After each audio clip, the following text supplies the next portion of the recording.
So, welcome back to Silmarillion Total War and to another battle replay still in the depths of my infection. So these are still some of the additional recording sessions that I was able to do while I had my enforced period away from work. The hidden blessing that is turning out to be. And it's been a little while since we saw Silmarillion last. We saw a fair few in quick succession not too long ago, partly because they do tend to be faster and more frenetic affairs, so it's easier to bulk record them. And that was ahead of a lengthy trip away for work that I knew I had. But this one we're going to do just aside from that, and it is going to be another pitch battle, so it is going to be again another faster affair that was sent to me, or at least pointed out to me at the very least, by Lord Balagost. I believe we're going to be seeing this battle from his perspective as well. No, actually from Stewie's perspective, but this is going to be a battle centred around this encampment in the middle. There are a few cliff-like terrain features around the map as well, albeit it's only really going to come into play in terms of separating off maybe an engagement that's happening over here, or at least making this one a more pure 1v1 engagement, whereas the ones over here are going to be a little bit more out in the open, a little bit more based around the encampments and the hills that you see over here. Positioning is really going to be everything, even on a more open battlefield like this. If you set yourself up poorly, especially within the encampment here, I feel as though you're going to be in for a really bad time of it. But it kind of depends on which factions are on each side as well. Because it's a pitch battle as well, we will start off with the team who we are viewing from the perspective of, first and foremost, the purple team, as it is in Silmarillion. Starting off with Alfio Koya? Alf, as we shall refer to him henceforth as, playing as the Haladin. The Haladin, of course, are a faction that are a human faction, which, as far as pure human factions go in this game, are fairly few and far between, actually. Most of the time you see them as auxiliaries in elven factions. The Haladin do lack a little bit in terms of their survivability next to many other factions in the game. They have medium armour units really at best throughout most of their roster, many of them more lightly armoured as well, but they can pack a pretty decent punch. Their throwing projectiles are very nasty. They do also have some very damaging infantry units as well, even if they do lack some of the staying power of some of the heavier factions that the game has to offer. There is a little bit of a learning curve with playing the Haladin as a faction because of their more guerrilla warfare style, hit and run as well. If you get things wrong in that regard, you can end up on the receiving end of a bit of a beating if you're against a kind of faction that can outlast better than the Haladin. But we'll see how Alf gets on with playing as them. The mounted Mardraut of Melduin represent a very deadly unit of javelin cavalry. Again, that hit and run style of play is represented very well in this kind of unit right off the bat. They can look after themselves in melee with other cavalry as well, decently enough, but you really do need to keep them moving because there are many other units of cavalry which are going to be more scary than them in melee, and you really want to be using your javelins when it comes to a mounted unit of throwing cavalry like this before having to commit them to melee if at all possible. We have the Waldschreiter Wain Riders as well, which still have their temporary model for the time being. They look like wooden horses, don't they? Almost like you would hang on a Christmas tree. But you can tell as well from this unit of chariots that they're not the heaviest chariots in the world. Individually, they are going to lag a little bit behind something like the Naugrim's chariots, for example. But the same principle does apply to them. If you keep them moving, they can be surprisingly very effective against rather dense blocks of infantry, but they carry all of the same weaknesses that every other chariot has. So again, the theme here is keep them moving and they will do decently for you, but if you do allow them to get stopped, they're going to get burnt down even more quickly than the other chariots the game has to offer. Much of the Haladin roster is able to hide, so I don't know how much of them we're going to be able to see here.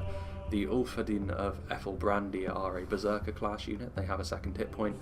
They also have decent mass, so it means as they attack they do tend to burrow their way into enemy lines. This can be a bit of a double-edged sword because it does mean that enemy lines do tend to wither a little bit under their relentless assault, but it does also mean that when the time comes that their hit point is expended and their lower defensive values come home to roost, they've kind of gotten themselves surrounded.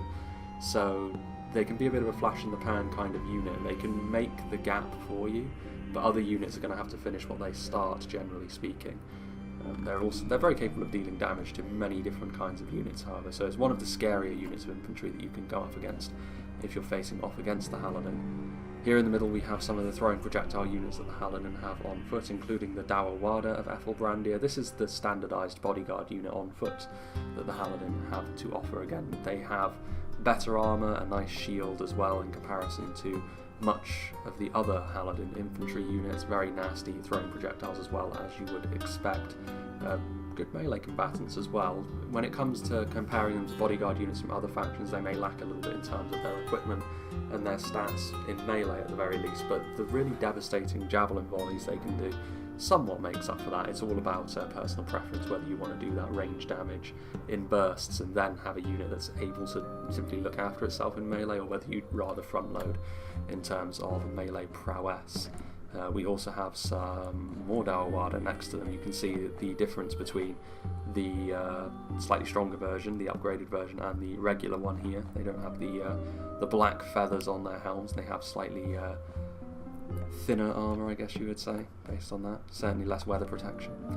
Plenty of Huskarlar of Tol-Galhoth throwing axes, and then they double as sort of makeshift light infantry units in melee as well, or lighter infantry units in comparison to what many other factions have to offer.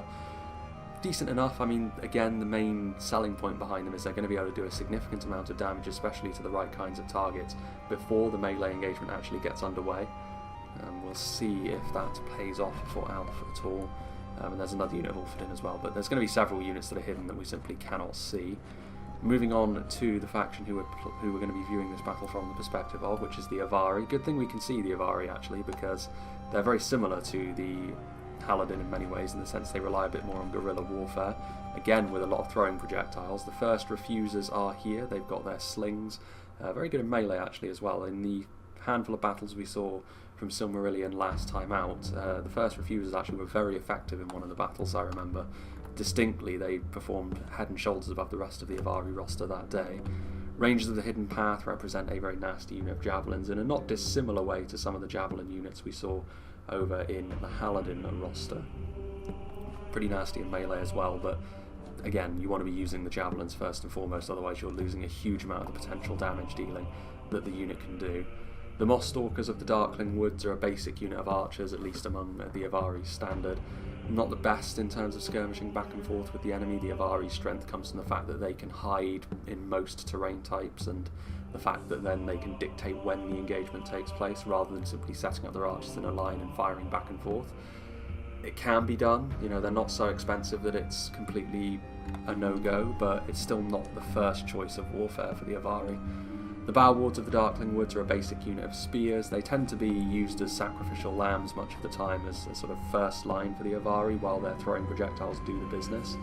As a unit of basic spears, they do have a decent amount of defensive staying power in melee, but again, their lower armor values and just generally their lack of killing power means they do tend to fall away in the face of superior opposition much of the time. The Stone Hewers are in here, in and amongst the host of the Withered Ash.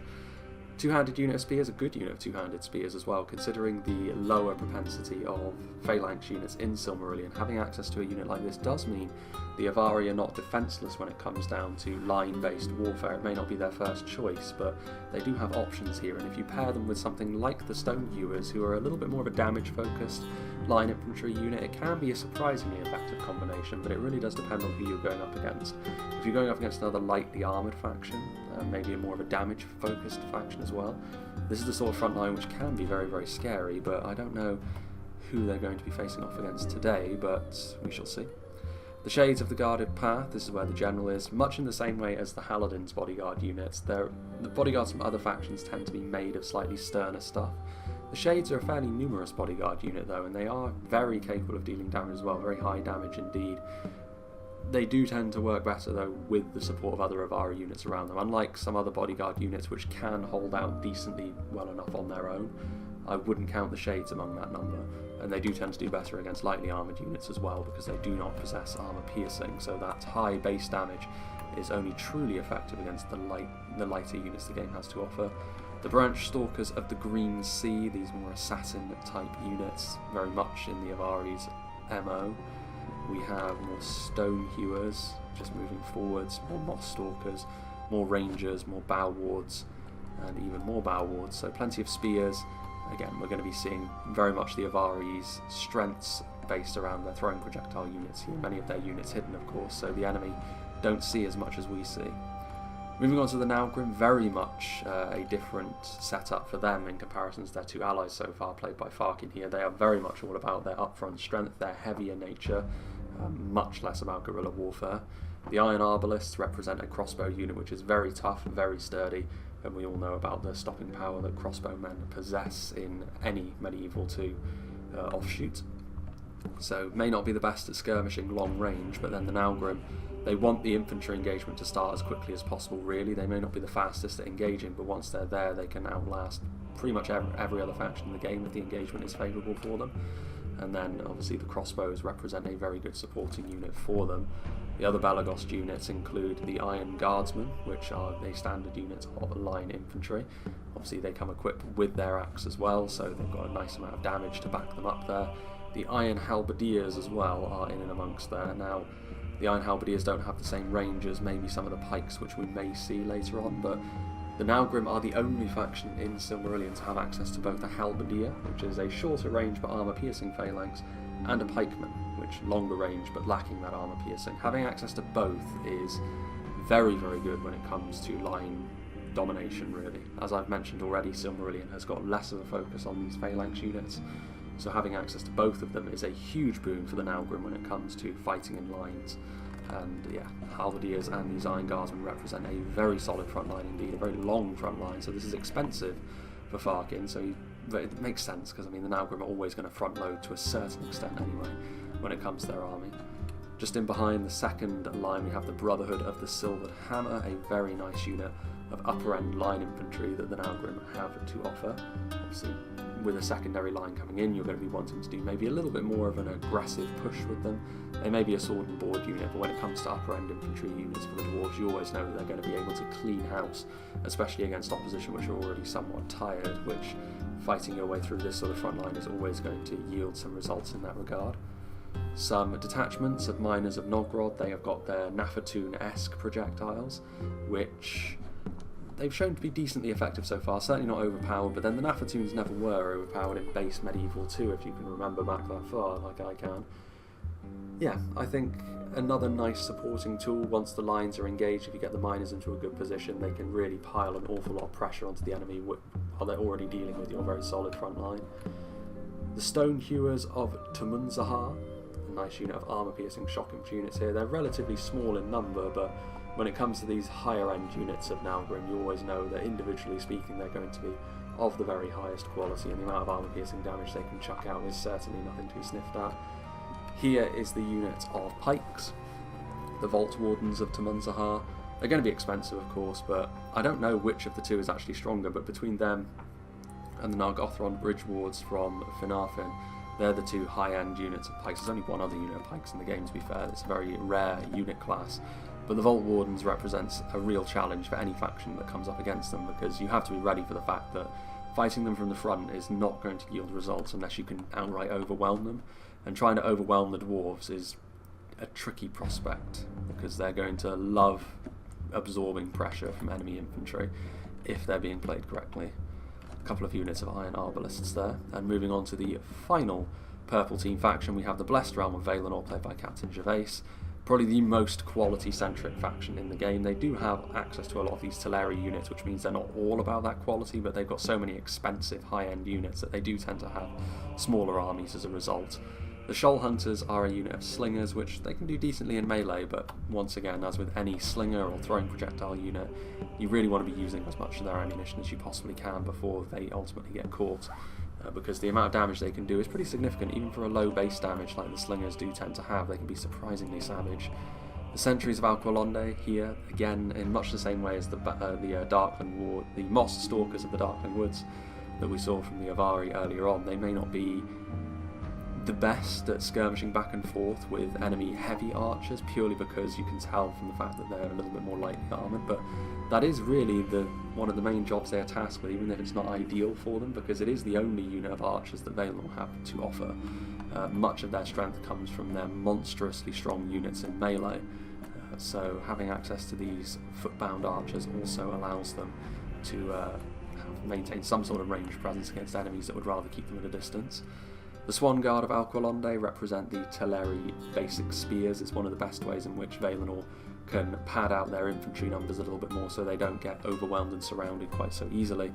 But if you see in here, Plaza Gardens of Valinor, armour-piercing spears, for all intents and purposes you could look at them as being halberds, but it's not quite that simple.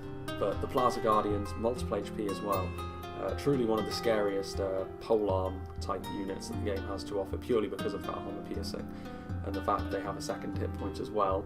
Very expensive naturally, as any of the upper end Valinor units are going to be, but it's a scary front line nonetheless. Sentinels of Tyrion just in behind the archers over here, a two-handed sword unit, again second hit point on them. Very expensive, very small unit, but still, individually speaking, there's not much that can go toe-to-toe with them in the game, and the fact that Valinor have got several units like this that they can commit to single armies is a scary prospect indeed. Mariners of Alqualonde are here as well, plenty of javelins going to be coming the enemy's way, I'm sure.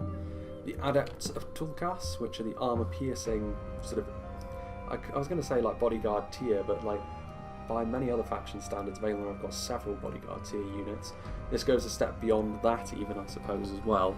Armor piercing, I can only assume that they are facing off against an armoured faction here. The Easterlings, yes, the Lothlin units are, so the Adepts of Tol-Galhoth will be very good against those aspects of the Easterling army.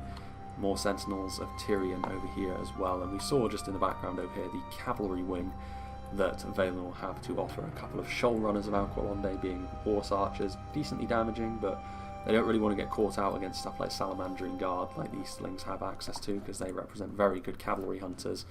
However, hunting down Knights of Tyrion is a pretty scary prospect. They are fantastic sword cavalry, and the Easterlings will have to be quite careful when it comes to dealing with them. Speaking of the Easterlings, we shall now move on to Tommy the Wise's army. The front line comprised of rather standardised warband of Lothlin with their big shield value, which for a militia unit is quite nice to have, but other than that, stats-wise they're going to struggle, especially against the might of Valinor. They've got Halberdiers of Lothlin in here as well though, which they will be a pretty good tool for trying to equalise against Valinor here, purely because it will help keep Valinor at arm's length. I mean, the Plaza Guardians are still going to be a bit of a problem perhaps, but it does mean that the Easterlings are going to be a little bit more tricky to break down from the front, and Valinor won't just be able to rely on their quality to overwhelm them. The Amberona Honour Guard are here in the middle as well, the tankier option when it comes to Easterling bodyguard units, second hit point, big shield value as well, are going to be able to withstand more punishment as well, which is going to be good against the forces of Valinor. The other bodyguard unit is a single HP Sons of Ulfang unit here, which the armour piercing is also going to be handy, because without armour piercing they will struggle to kill the Tyrion units in particular. The armour piercing is lost to the Despoilers of Dor Caranthir, however they'll be much better at dealing with the more lightly armoured and more numerous Teleri. They're going to need to be careful at not getting shredded by all of the Alqualonde archers, mind you. Marauders of Himring for more throwing projectiles, so plenty of supporting units in here with shock infantry and then also some throwing axes, which will be necessary. You don't really want to be facing Valinor in a straight up infantry fight, it's a difficult proposition. Salamandrine Guard we've already mentioned, fantastic cavalry hunters for the most part, with their nice fire arrows and then their abilities in melee. Like I said, also though, the Knights of Tyrion represent one of the units in the game which the Salamanders will actually be quite scared of, so interesting to see how the Easterlings utilise them here. And they've also got some Pillagers of Himring here as well, the mounted version of the Marauders that we saw just in front. And the Fangs of the Faithless are the only unit of foot archers that the Easterlings have to offer, so having this many Alqualonde archers may not be the worst idea against the Easterlings, purely because they don't really have the option to skirmish as such. Now then, we move on to the Dominion of Tol-Galhoth, played by Tundra's Fox. Got some Hishtbuk-Raz hunters on the front line. Against the dwarves, this is really going to be more of a token effort than anything else. They will start shooting first, of course, but the amount of damage they will do against the Naugrim armour is going to be pretty limited. Just in behind we have the locked morale but low stats Hishtbuk-Raz Howlers. This represents an interesting kind of unit, a nice tar pit to have, because you can send them in and you know that the enemy will have to kill them to the last man, which they will have a tendency to do if you don't support them, but it at least buys you a little bit of time if you see something going wrong. It also allows you to be the aggressor and kick off an engagement with something that you maybe don't care quite so much about as some of the more important units at your disposal, so they represent a very useful unit in Tol-Galhoth's roster. The Scarahide Blooddrink is going to be an important facet of Tol-Galhoth's army, especially going up against such a heavily armoured faction more directly. Nasty charge bonus on them as well. They may look relatively basic because they do share a similar basic orc model that has been seen throughout most of the Third Age offshoots, but the charge value is actually pretty nasty on them, so don't be fooled quite by that. They are going to be nasty, as are the Ash Priests over here. This is going to be something that the Naugrim will be hoping to deal with pretty quickly, because both at ranged and melee they represent by far and away the scariest thing that Tol-Galhoth have to deal against the dwarves.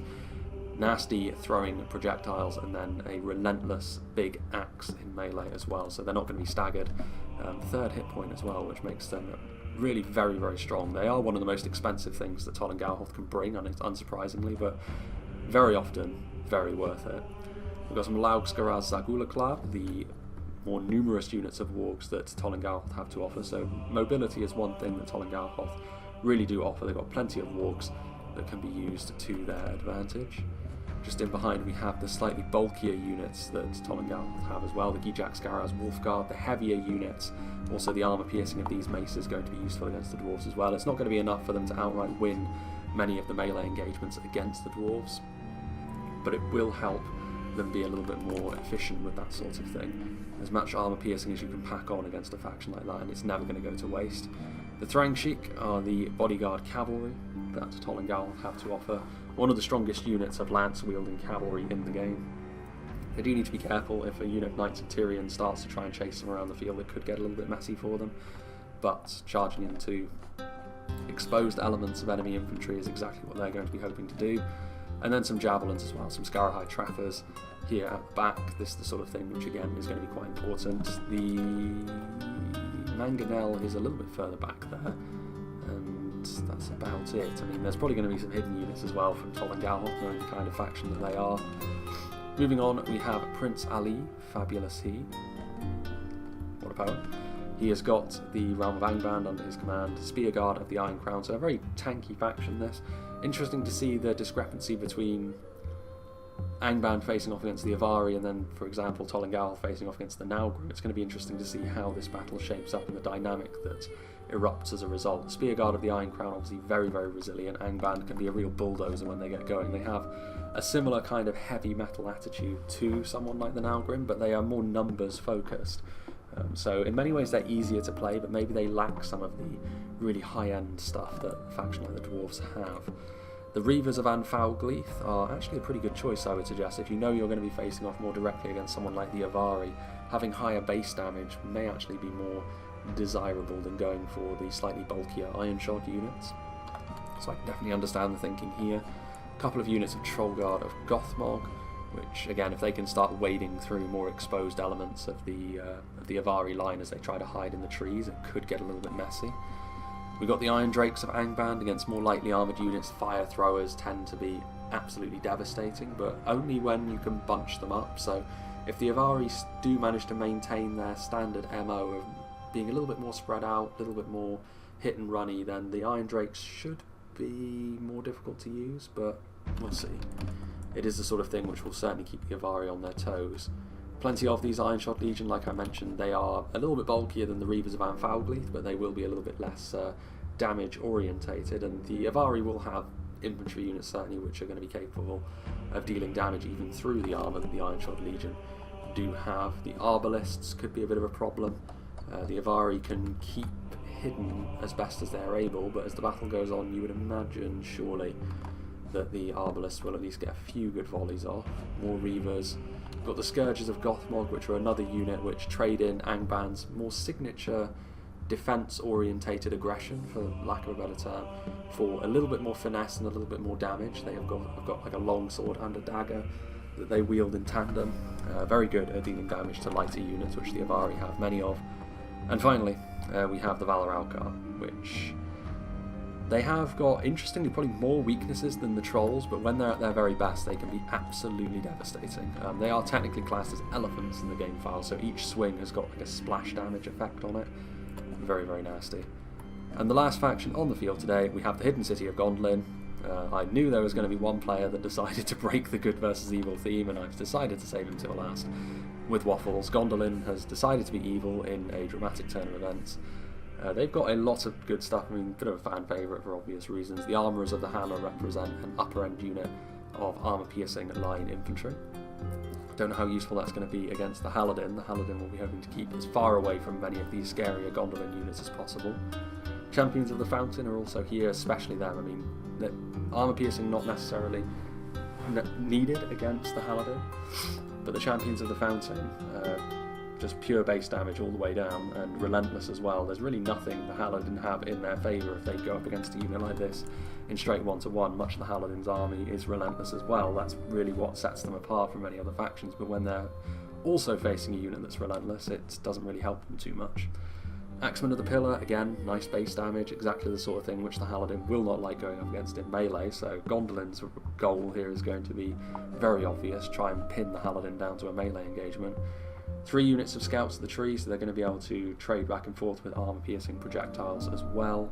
Long-range archery, I mean 3 units of Spearmen of the Swallow, they're a little bit more lightly armoured, but they don't necessarily need to have super long range, I guess. I mean, this is a really wild composition actually, because this is looking like 3 units of Knights of the Golden Flower, which is an incredibly expensive unit of Lance Cavalry, again, much like the Thrangshik.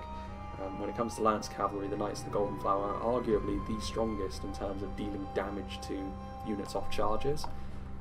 So this is an interesting commitment of resources. I mean, based on the size of the army, there may be a couple of units of hidden infantry here, but not that many, so going to be acting more in a supporting role perhaps, going for a few more of these quality units into the red limit perhaps, seeing the fact that they're alongside evil forces and knowing that evil tends to blanket the field with numbers, as Angband have done. Maybe they're going to be acting as more of a supporting role, especially seeing as the Haladin and the Avari are unlikely to be the aggressors into Angband. They probably will get away with this composition, to be fair, Gondolin. It may even be very effective. We shall wait and see. But anyway, let's get the show on the road and see how this battle develops. One of the more significant units on the field today may very well end up being that Mangonel, which is across the way, even if it is a little bit further back than would be ideal. As advancing through Mangonel fire for a faction which is a little bit slower, like the dwarves, could prove to be fairly grisly for them. Meanwhile over here it does look as though the Easterlings are the ones that are going to be willing to move forward first, and perhaps this comes about more as a result of necessity, given the fact that they are going to be outgunned at long range by Valinor here, but to do so does mean to come into melee range, and also range of those very nasty slingers there. Unsurprisingly, I don't think these Warband of Lothlin units are going to fare too well here against the initial Valinor front line. A little bit further back, there is a little bit of chaos perhaps erupting in the backlines of Valinor as they try to organise themselves best to deal with this encroachment from the Easterlings. The Easterlings will of course be exceptionally reliant on their halberdiers in order to be able to keep pace with the Valinor infantry here. Moving in the Salamandrine Guard here as well, javelins, going to be trying to counteract the flaming projectiles of the Salamanders, the Knights of Tyrion. It says they're shaken, but I think that's again just more of a tooltip error. Technically speaking, the flaming shot does lower the morale of any unit it hits, but not to the point where they are actually shaken, generally speaking. Pillagers of Himrim charging in as well, but they're not going to do too much damage seeing as they're not Lance Cavalry, and the multiple HP nature of the Sentinels of Tyrion is going to be a real problem. The Sons of Ulfang, one of the better Easterling units, trying to wrap around the flank over here, but they're going to be intercepted by more of these infantry units here. The Despoilers have got a free shot though if they can continue to wrap around the lines, so the Eastlings are trying to use their superior numbers here, which is definitely the way to go. Halberdiers and Warband outnumbering the Sentinels, but unfortunately for them they're also taking a fair amount of damage from the archers just in behind. So gaps have been found by Tommy the Wise. It's just a case of whether or not they can be exploited quickly enough before the front line fight inevitably gets a little bit too far away from the Easterlings, with the Mariners now also joining in melee. Things could get fairly messy fairly quickly. Engagement's also happening over here. Interesting that the Dwarves elected not to move forward at all. You can see evidence of where the Mangonel has already attempted to ply its grisly trade. Thick black smoke rising from the flame marks. There goes the Valinor General though. That's a nice catch from the Easterlings. I don't know whether it'll prove to be really decisive or not. Scarahai Blood Drinkers thinking about moving into the Dwarves, but maybe now instead going to go across and attempt to assist the Easterlings instead. I mean, I don't really know what these Scarahai Blood Drinkers are doing. Doing the rounds, rubbing up against the dwarves and then retreating rather quickly.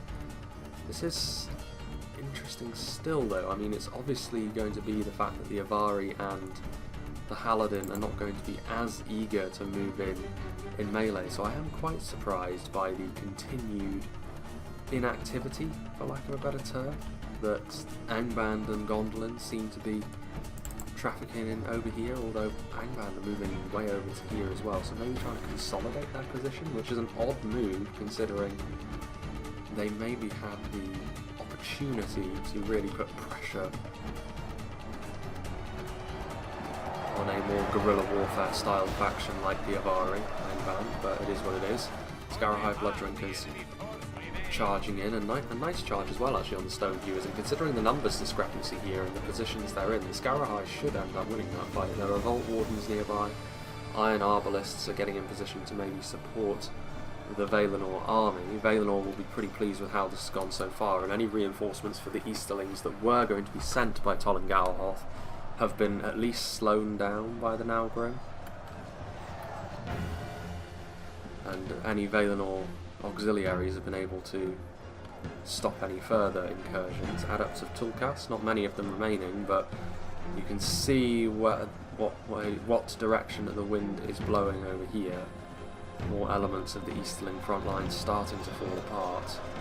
The Amberona Honour Guard, the toughest Easterling unit, still standing alongside their halberdiers here in the centre, and they've done a decent job as well actually. They're continuing to fight pretty well, but with the support coming in from more javelins and also wrapping around from some of the Alquilonde units as well, that is surely going to be short-lived. So it hasn't been effortless from Valinor, you'd have to say, but it was always likely to be fairly difficult for the Easterlings given the level of opposition they would be going up against. Maybe Tol-Galhoth's reinforcements weren't quite quick enough to see the bursts of the Mangonel blasts in the background. There are some Thrangshik Wolfborn over here now. Any exposed Valinor units will do well to avoid the Thrangshik. The Lauscaraz, however, are caught by both Valinor cavalry and infantry. There's still the small matter of the Vault Wardens as well.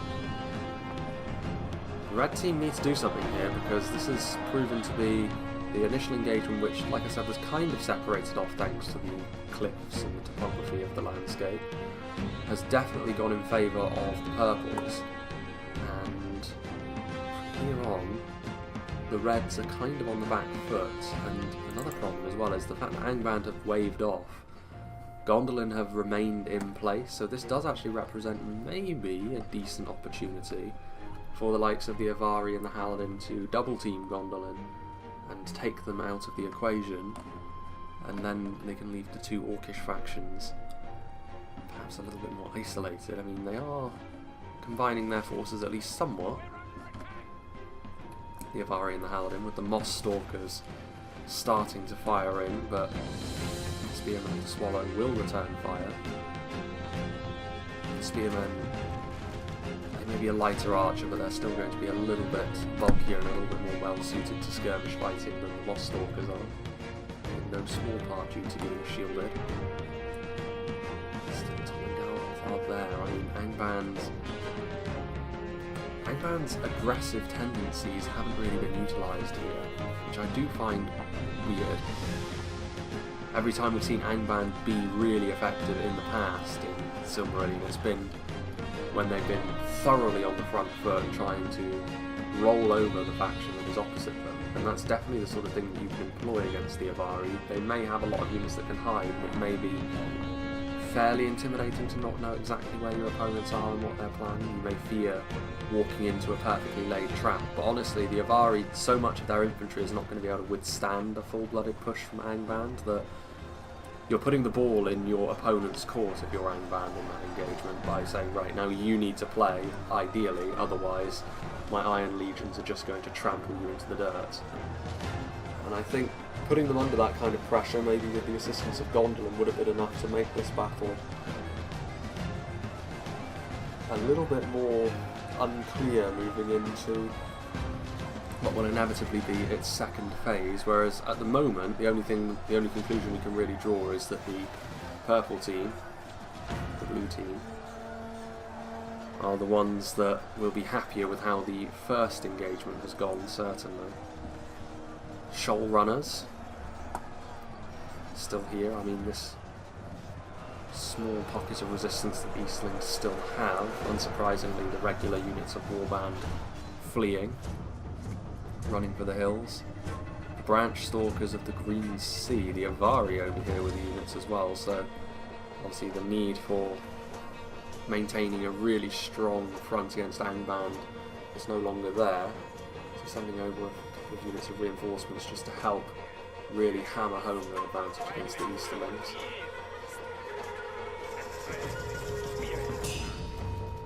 And that's going to be it for the Easterlings, so Tommy the Wise, the unfortunate one. Well, I say that. Fangs the Faithless still here, but surely not for much longer. One of their features is being pretty damn good in a skirmish fight, but their melee stats do leave something to be desired. Excuse me. Shoal Hunters. Yeah, Fangs the Faithless will rouse off, so it will be it. There we go. So, how to approach this now? Scarahai Trappers getting in position. And they are in range, able to start whittling down this Dwarven position, using regular shot against the Dwarven units now, trying to do as much damage to this Naugrim front line as possible, and having some success. I mean, for all of the good works I've said the blue team have done so far in killing off the Easterlings, one thing that is worth bearing in mind here is the dwarfs have been very static, and as a result they have taken a few more losses. The Scarahai Trappers inflicting the latest round of that upon them. Elsewhere, still Laugskaraz in the background. What is this? Ah, Sauron. Sauron himself, who we missed in the composition phase, wildly enough. Throwing his projectiles in. Most of these single entity units tend to have projectiles, meant to evoke his fire sorceries, but I mean that's a lot of arrow fire that Sauron's taking. I don't know how many volleys it will take to bring him down. I mean the poison isn't going to bother him too much. What have we got going on over here? Angband are now moving forwards. They've gone back to their initial position. I think this dithering from Angband though will prove to be pretty decisive though. If this had happened earlier on, then maybe it would have been different. The rumbling of the first refuser projectiles, so again you've got those Nafatoon-esque volleys. I really don't like the camera shake that those kind of projectiles cause, but it is what it is. So now is when we'll see whether this front line from the Avari is going to be up to the task. The Stonehewers will do pretty decently against regular units of orcs. The armour is a bit of a problem, but the orcs themselves are not up to the same standard as many of the other units of infantry that they could be facing up against. But it's that host of the Withered Ash that will make Angband's life significantly more challenging here, especially seeing as Angband have decided to forego the usual block of iron-shod halberdiers that they can go with. Some Trollguard of Gothmog moving in here who will do very well against the Bowlords, especially with the support of the Axemen of the Pillar. It's going to be a very one-sided affair indeed in that regard. These Haskalar of Tol-Galhoth, by the looks of things, were rapidly closed in on, and a lot of these thrown projectiles from the Haladin are not going to be able to go about their business in the way that maybe they would have wanted. They do have some host of the Withered Ash over here to help them out here, do the rig swear, but no, I think with the quality that Gondolin brings to the table, with a little bit of support from Angband, it is going to be tricky. This kind of open warfare fight is the sort of thing which certainly favours Angband and Gondolin over the Avari and the Haladin. As we move further afield, the Dawawada moving in, as well as the range to the Hidden Path, all units which primarily will want to be using their projectiles first and foremost, but There's a lot of quality actually from both of these factions, and certainly enough to overwhelm slightly more isolated units of Iron Shods, as we can see here. Once again, the fight shifts its focus as the Naugrim are making their way over here, as well as other elements of the Avari that were moving forward as well. Tol-Galhoth are shifting over. Fighting within the actual encampment itself is starting to break out. Shades of the Guarded Path will do very nicely against Reavers of Angband as well. Now with the support of the bulkier dwarves to back them up as well. This is going fairly nicely for the blue team still. Again, ever so glorious camera shake. Ishbukraz's Ash Priests, I mean they're going to do a lot of damage actually to the Dwarven Avari front line. It's exactly the sort of thing the red team would need to be seeing a bit more of. Some of the Avari moving forward again, going to be able to engage the Scarahai trappers, caught napping a little bit there. They may have used up all their javelins already on the Dwarven front line, so if so, Tundra's Fox won't mind too much that they are now being engaged.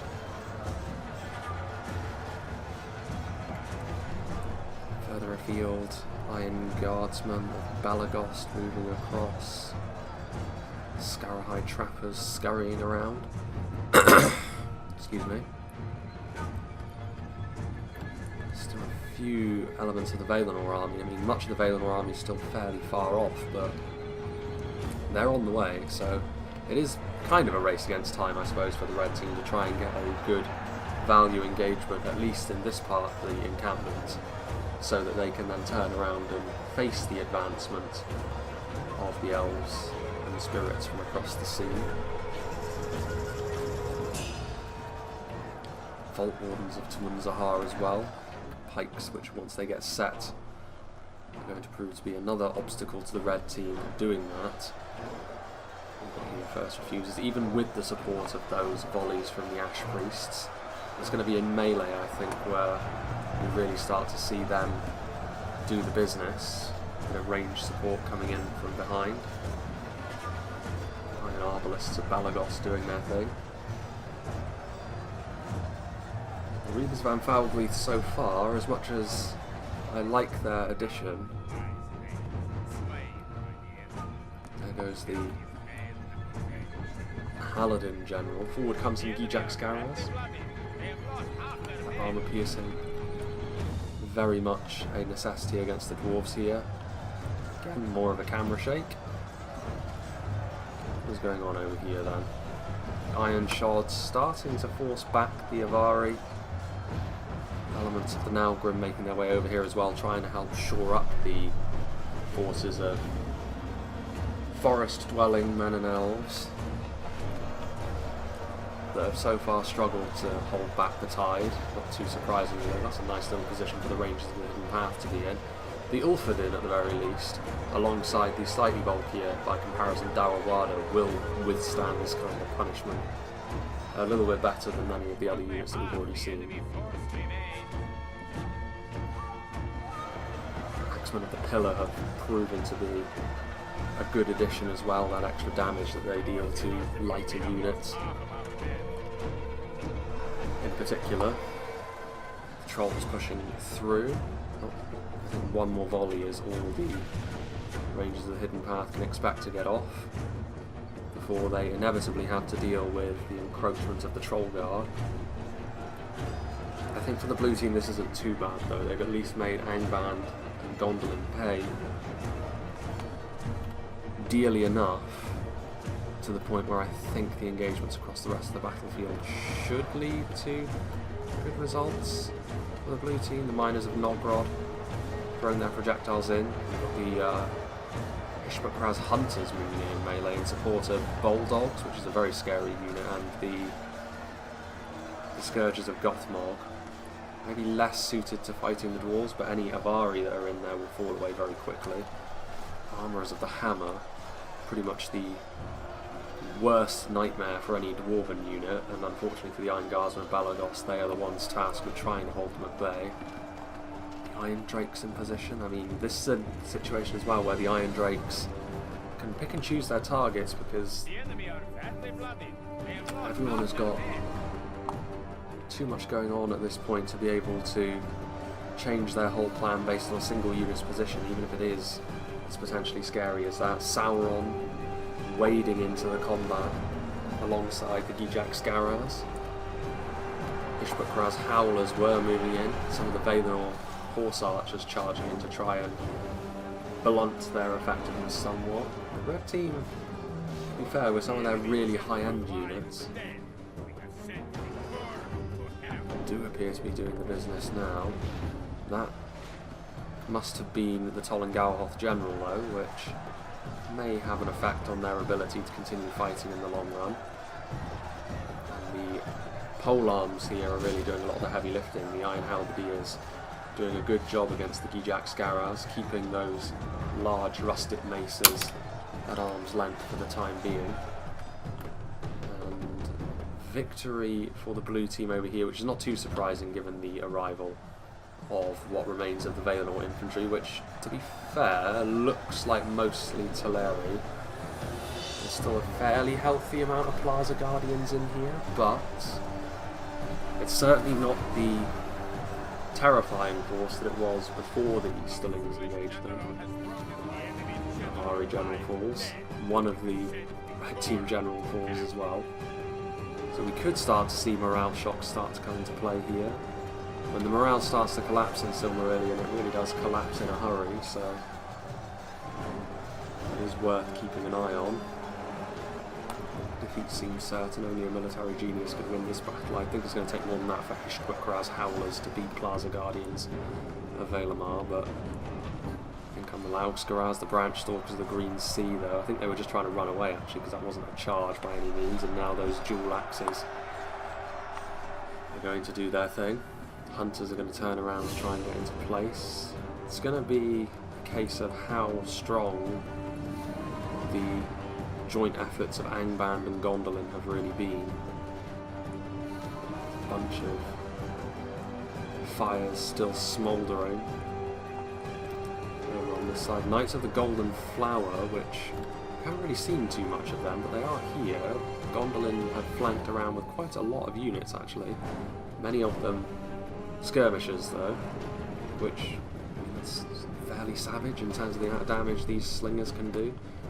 Knights of the Golden Flower can be horrifyingly powerful off a charge, but they've already taken damage, so they have been utilised fairly heavily already. A lot of armour-piercing infantry moving in, trying to deal with this grouping of dwarves, the Gijak Scaraz and the Armourers of the Hammer, but they're going to have to deal with Vault Wardens as well. A little bit of range support coming in from the Teleri archers, maybe, yeah, and they do actually succeed in routing off over 100 crossbowmen. That's the sort of thing which could certainly have a big impact on the rest of this battle. Balance of forces is evenly matched. The pikes starting to tilt the balance in the favour of the blue team.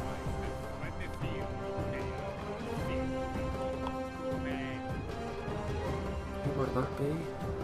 It's not the dwarfs, and it's almost certainly not Valinor, and we can always see the Avari, so I guess the Haladin must have fallen completely, which, given the nature of the engagement they had to deal with, is not that surprising. They weren't really set up to deal with full-blooded advances from Angband and Gondolin, which came later than maybe would have been ideal from a red team perspective, but the fact that they came eventually is still important. Routing units, Iron Arbalists are going to turn around. The Knights of the Golden Flower not able to finish off those sentries in their entirety. And I think this is the problem now. I think we're starting to see, because of the Valinor reinforcements, slowly but surely they and the dwarves coming to the aid of the Avari and Haladin positions, more so than the red team were able to come to the aid of the Easterlings in the early stages. That may very well prove to be the decisive factor. The Gondolin general falls on the end of a dwarven pike.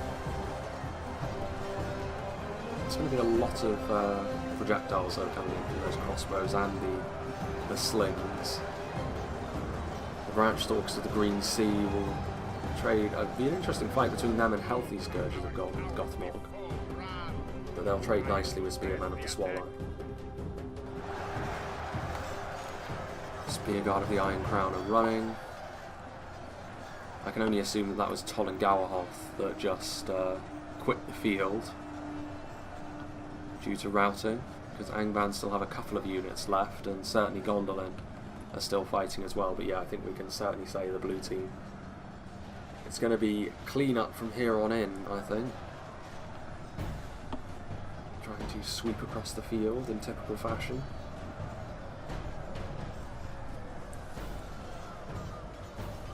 The balance of forces is evenly matched. It's what? You're not even fighting anything.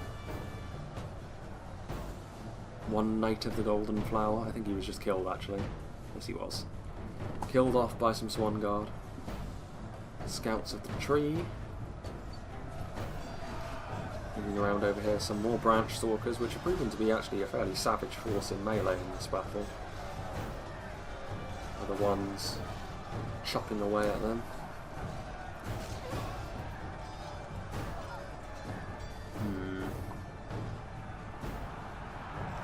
Ooh, that was... I want to stay clear of that just in case of a crash, because I am actually recording this on my old PC, it's worth mentioning, because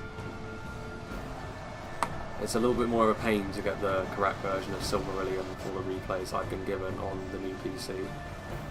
Starting from scratch in that regard is a bit more awkward, given the fact that there's a higher density of testing builds going on, so for the time being at least, Silmarillion replays will probably stay on the old PC. There have very rarely been mechanical issues with the kind of battles on Silmarillion anyway, because they tend to be more along these kind of lines rather than the ultra-demanding siege battles that we see. So it should be fine. Spearguard of the Iron Crown running for the hills. So I mean, having a look at the percentage of kills, it is close. I mean, considering this is a field battle, of course, many more units actually just rout off, and that does affect this number pretty significantly. But it's going to be ending between 6 and 7% somewhere. And that seems like a fair reflection on the battle as a whole, and 6 to 7% is definitely the sort of thing which can be made up by a more ready amount of reinforcements to the Easterlings and /or Angband and Gondolin getting an aggressive push together faster in this battle rather than that initial manoeuvring that went on. It's not the end of the world, it's still ended up being a very competitive fight and could have gone the other way.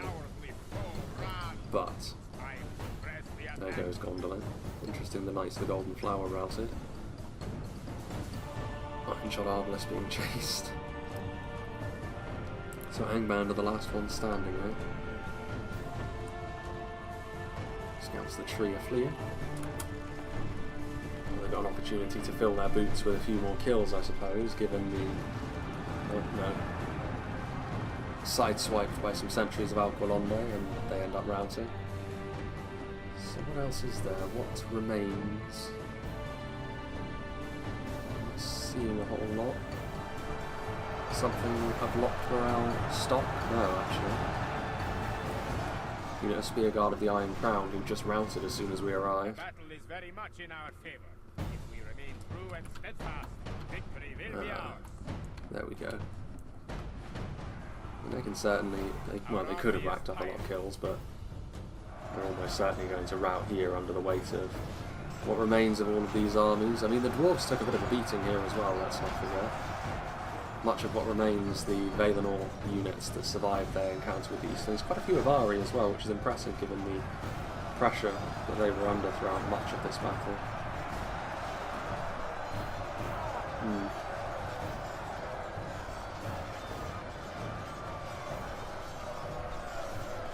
The Iron Drakes as well, we've seen them here and there crop up with a few volleys, but they're certainly not the tour de force that the Witches are over in Reforged, which is for the best, I think.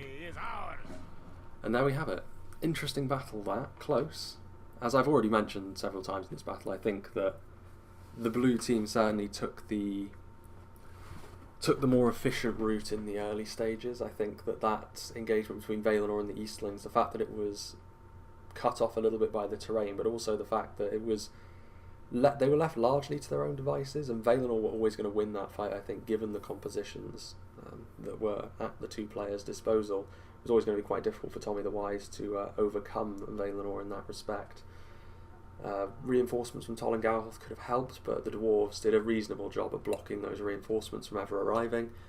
I think the best way of dealing with that, like I've already said, would have been Angband and Gondolin to be aggressive quicker, because we already saw how much the Haladin especially struggled under the weight of that push. The Avari did slightly better, but I feel as though that was in no small part due to the fact that the dwarves were able to send over a few reinforcements as well to help shore things up, and that certainly made life a little bit more difficult for the Reds yet further.